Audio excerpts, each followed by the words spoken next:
Gazetari i njohur Blendi Fevziu, i cili hiqet si fuqiplot në mendimin e tij, thoshte këto ditë se bashkimin kombëtar përveç faktorit ndërkombëtar pengon ideja e ngjizur sidomos në Kosovë se më mirë është të jesh shqiptar në fshatin tënd se sa në një mjedis urban. Pra sipas tij, Kosova dhe kosovarët nuk e duan bashkimin me Shqipërinë, pasi që dashkën të jenë të parët në Kosovë dhe jo të dytët në Shqipëri. Ai nuk ndalet në asgjë tjetër përveç mentalitetit të bajraktarit të shqiptarëve, sidomos atyre të Kosovës, meqense Fevziu e redukton kësaj problemin në bashkimet kombëtar të shqiptarëve, meqense ai nuk ndalon në aspekte reale të së drejtës, më duhet që të shpreh disa mendime për publikun shqiptar. E para, nuk është e vërtetë se shqiptarët në Kosovë duan të jenë të parët në fshatin e tyre, e për këtë arsye refuzojnë bashkimin e Kosovës me Shqipërinë. Kjo për shkak se Kosova deri para një dekade është shprehur qartësisht në numër më të madh se ne në Shqipëri për bashkimin kombëtar. Por çfarë ndodhi që sot numri i shqiptarëve në Kosovë është në rënje me pëlqimin për këtë akt? Fevziu e di se bashkimi ashtu si ndarja janë çështje besimi. Çdo kush bashkohet me dikën nëse mes tyre ekziston besimi. Nëse tronditet besimi, nëse njëra palë shfaq element të mosbesimit dhe krijon përçarje, atëherë nuk mund të ketë bashkim. Edhe ndarja vjen se rezultati i mosbesimit. Blendi Fevziu, ashtu si gjithë shqiptarët në Kosovë dhe në Shqipëri, e di se në 12 vitet e fundit besueshmëria ndaj shtetit shqiptar është tronditur si kurrë më parë. As në kohën e diktaturës nuk ka patur një ndarje të tillë, dhe kjo erdhi për ato arsye të cilat Fevziu i di, por nuk dëshiron t'i thotë. Ndodhi sepse kryeministri i Shqipërisë Edi Rama u investua totalisht në favor të interesave serbe dhe anti-kosovare në rajon. Kryeministri i Shqipërisë rehabilitoi presidentin e Serbisë dhe shtetin serb në perëndim. E mori në mbrojtje deri në forumet e NATO-s regjimin e Aleksandar Vučićit.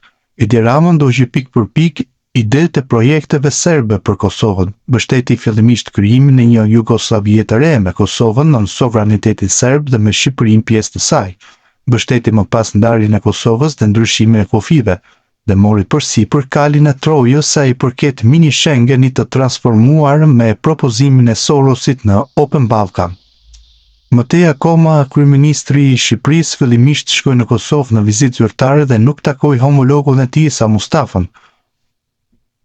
U morë vetëm me presidentin e Kosovës.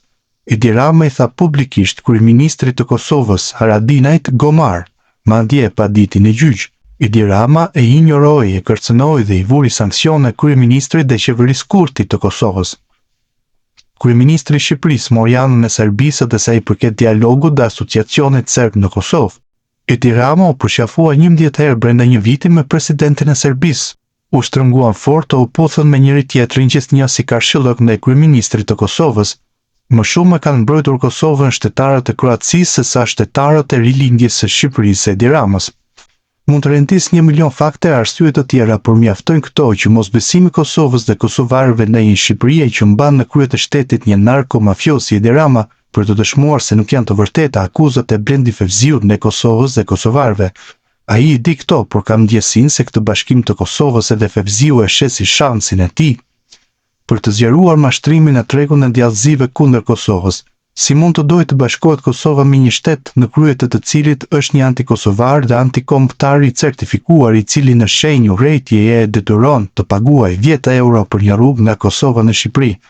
Armiqësinë e Edi Ramës kundër Kosovës e transformon me dashakejsi në mentalitetin e të parit të fshatit. Ky është një spekulim.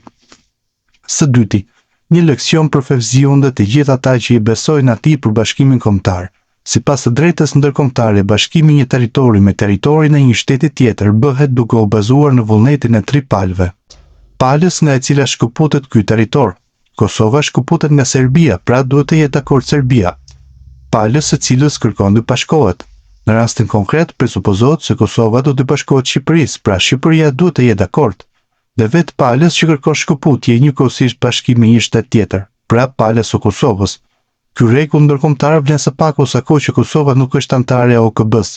Fevziu e di se Serbia nuk e jep këtë pëlqimin e saj që Kosova të bashkohet me Shqipërinë. Nëse do ta jepte këtë pëlqim, ajo do të kërkonte minimumin ndarjen e saj, pra bashkimin e gjysmës së Kosovës me Shqipërinë dhe të gjysmës tjetër me Serbinë. Përveç faktit se shkëputja dhe bashkimi i një territori duhet ta ketë dakordsinë e fqinjeve në rajon. Edhe këtë rregull Fevziu duhet ta di. Unë besoj se ai ka të qartë këtë. Pse atëherë insiston në bashkimin e Kosovës me Shqipërinë? Sepse dëshiron ndarjen e Kosovës? Personalisht e besoj këtë hipotezë, sepse përpjekjet e Ramës e të Thaçit për ndarjen e Kosovës në emër të korrigjimit të kufive kanë mjollosur edhe vetë Fevziun.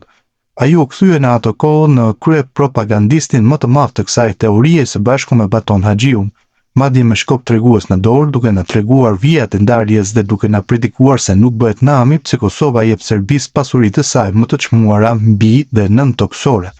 Unë dua të besoj se Fevziu mendon se po ndodhi ndarja e Kosovës midis Serbisë dhe Shqipërisë, bie poshtë poshtërsia e tij dhe e miqve si Rama e Thaçi në këtë lojë të projektit të Serbisë.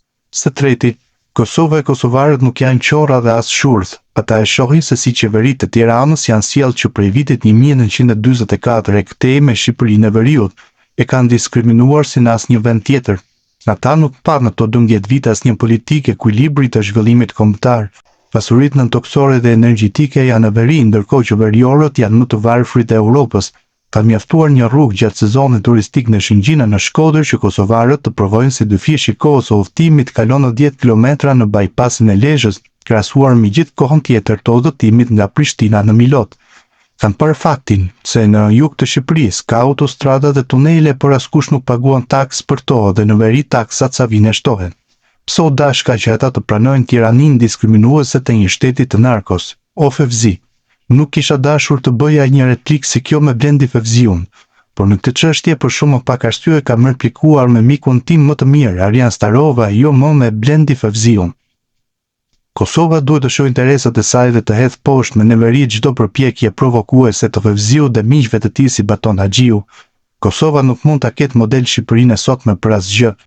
As vetë Fevziu nuk duhet ta bëjë model të sherreve në ekranet televizive që manipulojnë opinionin publik. Shihni ata që janë gazetarë miq të Fevziut në Kosovë, sa destruktiv që janë, dhe nxjerreni vetë konkluzionin tuaj.